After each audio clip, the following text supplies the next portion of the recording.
the secret of health, success, and power. We all remember with what intense delight, as children, we listened to the never-tiring fairy tale. How eagerly we followed the fluctuating fortunes of the good boy or girl, ever protected in the hour of crisis from the evil machinations of the scheming witch, the cruel giant, or the wicked king. And our little hearts never faltered for the fate of the hero or heroine, nor did we doubt their ultimate triumph over all their enemies, for we knew that the fairies were infallible, and that they would never desert those who had consecrated themselves to the good and the true. And what unspeakable joy pulsated within us when the fairy queen, bringing all her magic to bear at the critical moment, scattered all the darkness and trouble, and granted them the complete satisfaction of all their hopes, and they were happily ever after. With the accumulating years and an ever-increasing intimacy with the so-called realities of life, our beautiful fairy world became obliterated, and its wonderful inhabitants were relegated, in the archives of memory, to the shadowy and unreal. And we thought we were wise and strong in thus leaving forever the land of childish dreams. But as we re-become little children in the wondrous world of wisdom, we shall return again to the inspiring dreams of childhood, and find that they are, after all, realities. The fairy folk, so small and nearly always invisible, yet possessed of an all-conquering and magical power, who bestow upon the good health, wealth, and happiness, along with all the gifts of nature in lavish profusion, start again into reality and become immortalized in the soul realm of him who, by growth in wisdom, has entered into a knowledge of the power of thought and the laws which govern the inner world of being. To him the fairies live again as thought people, thought messengers, thought powers working in harmony with the overruling good. And they who, day by day, endeavor to harmonize their hearts with the heart of the supreme good, do in reality acquire true health, wealth, and happiness. There is no protection to compare with goodness, and by goodness I do not mean a mere outward conformity to the rules of morality. I mean pure thought, noble aspiration, unselfish love, and freedom from vainglory. To dwell continually in good thoughts is to throw around oneself a psychic atmosphere of sweetness and power which leaves its impress upon all who come in contact with it. As the rising sun puts to rout the helpless shadows, so are all the impotent forces of evil put to flight by the searching rays of positive thought which shine forth from a heart made strong in purity and faith. Where there is sterling faith and uncompromising purity, there is health, there is success, there is power. In such a one, disease, failure, and disaster can find no lodgment, for there is nothing on which they can feed. Even physical conditions are largely determined by mental states, and to this truth the scientific world is rapidly being drawn. The old, materialistic belief that a man is what his body makes him is rapidly passing away, and is being replaced by the inspiring belief that a man is superior to his body, and that his body is what he makes it by the power of thought. Men everywhere are ceasing to believe that a man is despairing because he is dyspeptic, and are coming to understand that he is dyspeptic because he is despairing. And in the near future, the fact that all disease has its origin in the mind will become common knowledge.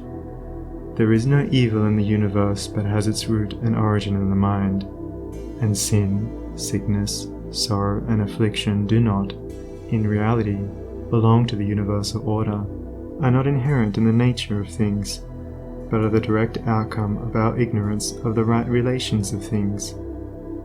According to tradition, there once lived, in India, a school of philosophers who led a life of such absolute purity and simplicity that they commonly reached the age of 150 years, and to fall sick was looked upon by them as an unpardonable disgrace, for it was considered to indicate a violation of law. The sooner we realize and acknowledge that sickness, far from being the arbitrary visitation of an offended God, or the test of an unwise providence, is the result of our own error or sin, the sooner we shall enter upon the highway of health. Disease comes to those who attract it, to those whose minds and bodies are receptive to it, and flees from those whose strong, pure, and positive thought sphere generates healing and life-giving currents. If you are given to anger, worry, jealousy, greed, or any other inharmonious state of mind and expect perfect physical health, you are expecting the impossible, for you are continually sowing the seeds of disease in your mind. Such conditions of mind are carefully shunned by the wise man, for he knows them to be far more dangerous than a bad drain or an infected house. If you would be free from all physical aches and pains, and would enjoy perfect physical harmony, then put your mind in order and harmonize your thoughts. Think joyful thoughts, think loving thoughts. Let the elixir of goodwill course through your veins, and you'll need no other medicine. Put away your jealousies, your suspicions, your worries, your hatreds, your selfish indulgences, and you'll put away your dyspepsia, your biliousness, your nervousness and aching joints. If you will persist in clinging to these debilitating and demoralizing habits of mind, and do not complain when your body is laid low with sickness. The following story illustrates the close relation that exists between habits of mind and bodily conditions. A certain man was afflicted with a painful disease, and he tried one physician after another, but all to no purpose. He then visited towns which were famous for their curative waters, and after having bathed in them all, his disease was more painful than ever. One night he dreamed that a presence came to him and said, "Brother, hast thou tried all means of cure?" And he replied, "I have tried all." "Nay," said the presence, "come with me, and I will show thee a healing bath which has escaped thy notice." The afflicted man followed, and the presence led him to a clear pool of water, and said, "Plunge thyself in this water, and thou shalt surely recover," and thereupon vanished. The man plunged into the water, and on coming out, lo! His disease had left him, and at the same moment he saw written above the pool the word, "Renounce." Upon waking, the full meaning of his dream flashed across his mind, and looking within he discovered that he had, all along, been a victim to a sinful indulgence, and he vowed that he would renounce it forever. He carried out his vow, and from that day his affliction began to leave him, and in a short time he was completely restored to health. Many people complain that they have broken down through overwork. In the majority of such cases, the breakdown is more frequently the result of foolishly wasted energy. If you would secure health, you must learn to work without friction. To become anxious or excited, or to worry over needless details, is to invite a breakdown. Work, whether of brain or body, is beneficial and health-giving, and the man who can work with a steady and calm persistency, freed from all anxiety and worry, and with his mind utterly oblivious to all but the work he has in hand, will not only accomplish far more than the man who is always hurried and anxious, but he will retain his health, a boon which the other quickly forfeits. True health and true success go together, for they are inseparably intertwined in the thought realm. As mental harmony produces bodily health, so it also leads to a harmonious sequence in the actual working out of one's plans. Order your thoughts and you will order your life. Pour the oil of tranquility upon the turbulent waters of the passions and prejudices, and the tempests of misfortune, howsoever they may threaten, will be powerless to wreck the bark of your soul as it threads its way across the ocean of life. And if that bark be piloted by a cheerful and never-failing faith, its course will be doubly sure, and many perils will pass it by which would otherwise attack it. By the power of faith, every enduring work is accomplished. Faith in the Supreme, faith in the overruling law, faith in your work, and in your power to accomplish that work. Here is the rock upon which you must build if you would achieve, if you would stand and not fall. To follow, under all circumstances, the highest promptings within you, to be always true to the divine self, to rely upon the inward light, the inward voice, and to pursue your purpose with a fearless and restful heart, believing that the future will yield unto you the meat of every thought and effort, knowing that the laws of the universe can never fail, and that your own will come back to you with mathematical exactitude. This is faith, and the living of faith. By the power of such a faith, the dark waters of uncertainty are divided, every mountain of difficulty crumbles away, and the believing soul passes on unharmed. Strive, O reader, to acquire, above everything, the priceless possession of this dauntless faith, for it is the talisman of happiness, of success, of peace, of power, of all that makes life great and superior to suffering. Build upon such a faith, and you build upon the rock of the eternal, and with the materials of the eternal, and the structure that you erect will never be dissolved, for it will transcend all the accumulations of material luxuries and riches, the end of which is dust. Whether you are hurled into the depths of sorrow, or lifted upon the heights of joy, ever retain your hold upon this faith, ever return to it as your rock of refuge, and keep your feet firmly planted upon its immortal and immovable base. Centered in such a faith, you will become possessed of such a spiritual strength as will shatter, like so many toys of glass, all the forces of evil that are hurled against you, and you will achieve a success such as the mere striver after worldly gain can never know or even dream of. If ye have faith, and doubt not, ye shall not only do this, but if ye shall say unto this mountain, Be thou removed, and be thou cast into the sea, it shall be done. There are those today, men and women tabernacled in flesh and blood, who have realized this faith, who live in it and by it day by day, and who, having put it to the utmost test, have entered into the possession of its glory and peace. Such have sent out the word of command, and the mountains of sorrow and disappointment, of mental weariness and physical pain have passed from them, and have been cast into the sea of oblivion. If you will become possessed of this faith, you will not need to trouble about your success or failure, and success will come.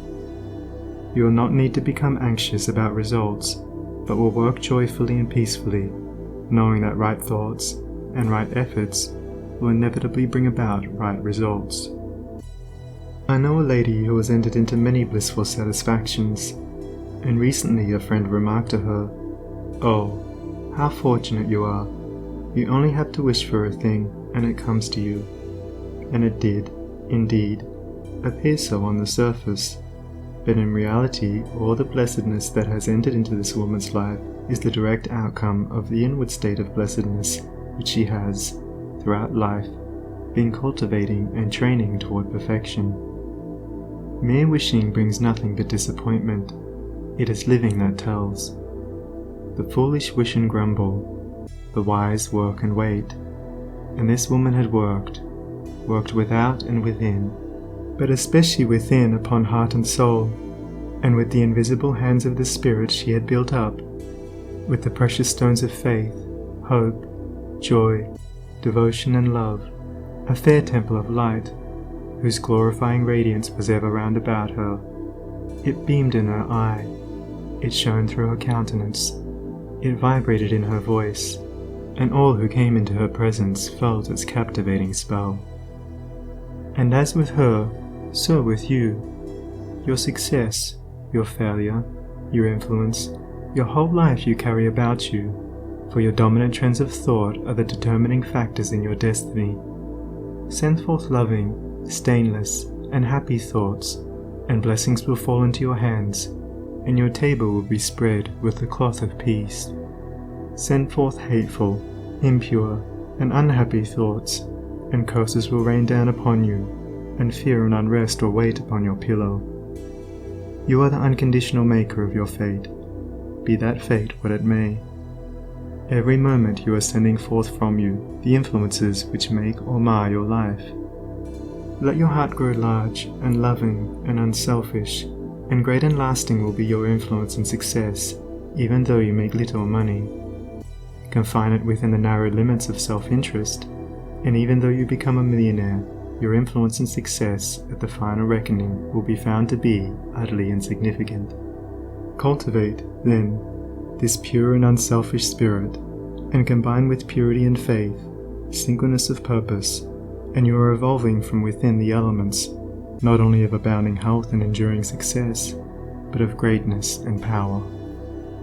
If your present position is distasteful to you, and your heart is not in your work, nevertheless perform your duties with scrupulous diligence, and whilst resting your mind in the idea that the better position and greater opportunities are waiting for you, ever keep an active mental outlook for budding possibilities, so that when the critical moment arrives and the new channel presents itself, you will step into it with your mind fully prepared for the undertaking, and with that intelligence and foresight which is born of mental discipline. Whatever your task may be, concentrate your whole mind upon it. Throw into it all the energy of which you are capable. The faultless completion of small tasks leads inevitably to larger tasks. See to it that you rise by steadily climbing, and you will never fall. And herein lies the secret of true power. Learn, by constant practice, how to husband your resources, and to concentrate them, at any moment, upon a given point. The foolish waste all their mental and spiritual energy in frivolity, foolish chatter, or selfish argument, not to mention wasteful physical excesses. If you would acquire overcoming power, you must cultivate poise and passivity. You must be able to stand alone. All power is associated with immovability. The mountain, the massive rock, the storm-tried oak, all speak to us of power, because of their combined solitary grandeur and defiant fixity, while the shifting sand, the yielding twig, and the waving reed speak to us of weakness, because they are movable and non-resistant, and are utterly useless when detached from their fellows. He is the man of power who, when all of his fellows are swayed by some emotion or passion, remains calm and unmoved. He only is fitted to command and control who has succeeded in commanding and controlling himself. The hysterical, the fearful, the thoughtless and frivolous, let such seek company, or they will fall for lack of support. But the calm, the fearless, the thoughtful, and let such seek the solitude of the forest, the desert, and the mountain top, and to their power more power will be added, and they will more and more successfully stem the psychic currents and whirlpools which engulf mankind. Passion is not power, it is the abuse of power, the dispersion of power. Passion is like a furious storm, which beats fiercely and wildly upon the embattled rock, whilst power is like the rock itself, which remains silent and unmoved through it all. That was a manifestation of true power when Martin Luther, wearied with the persuasions of his fearful friends, who were doubtful as to his safety should he go to Worms, replied, "If there were as many devils in Worms as there are tiles on the housetops, I would go." And when Benjamin Disraeli broke down in his first parliamentary speech, and brought upon himself the derision of the House, that was an exhibition of germinal power when he exclaimed, "The day will come when you will consider it an honour to listen to me." When that young man, whom I knew, passing through continual reverses and misfortunes, was mocked by his friends and told to desist from further effort, and he replied, "The time is not far distant when you will marvel at my good fortune and success," he showed that he was possessed of that silent and irresistible power which is taking him over innumerable difficulties, and crowned his life with success. If you have not this power, you may acquire it by practice, and the beginning of power is likewise the beginning of wisdom. You must commence by overcoming those purposeless trivialities to which you have hitherto been a willing victim.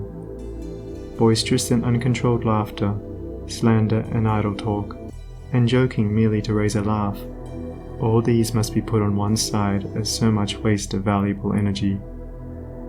St. Paul never showed his wonderful insight into the hidden laws of human progress to greater advantage than when he warned the Ephesians against foolish talking and jesting which is not convenient. For to dwell habitually in such practices is to destroy all spiritual power and life. As you succeed in rendering yourself impervious to such mental dissipations, you will begin to understand what true power is. and you will then commence to grapple with the more powerful desires and appetites which hold your soul in bondage, and bar the way to power, and your further progress will then be made clear. Above all, be of single aim. Have a legitimate and useful purpose, and devote yourself unreservedly to it. Let nothing draw you aside. Remember that the double-minded man is unstable in all his ways. Be eager to learn but slow to beg. Have a thorough understanding of your work, and let it be your own. And as you proceed, ever following the inward guide, the infallible voice, you will pass on from victory to victory, and will rise step by step to higher resting places, and your ever-broadening outlook will gradually reveal to you the essential beauty and purpose of life. Self-purified, health will be yours. Faith-protected, success will be yours. Self-governed, power will be yours. And all that you do will prosper, for, ceasing to be a disjointed unit, self-enslaved, you will be in harmony with the great law, working no longer against, but with, the universal life, the eternal good. And what health you gain, it will remain with you. What success you achieve will be beyond all human computation, and will never pass away. And what influence and power you wield will continue to increase throughout the ages, for it will be a part of that unchangeable principle which supports the universe. This, then, is the secret of health, a pure heart and a well-ordered mind. This is the secret of success, an unfaltering faith and a wisely directed purpose, and to rein in, with unfaltering will, the dark steed of desire. This is the secret of power.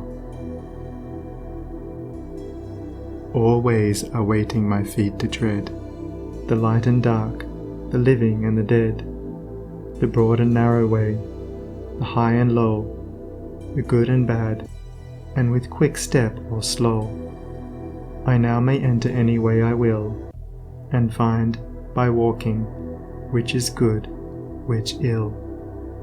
And all good things my wandering feet await, if I but come, with vow inviolate, unto the narrow, high and holy way of heart-born purity, and therein stay, walking, secure from him who taunts and scorns, to flowery meads across the path of thorns.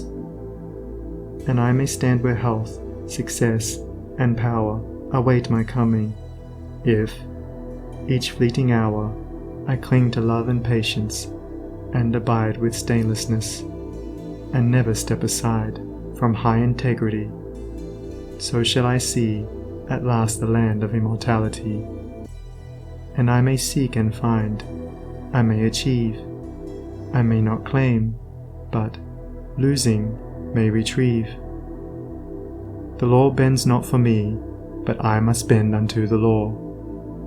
If I would reach the end of my afflictions, if I would restore my soul to light and life, and weep no more. Not mine the arrogant and selfish claim to all good things, be mine the lowly aim, to seek and find, to know and comprehend, and wisdom-ward all holy footsteps wend.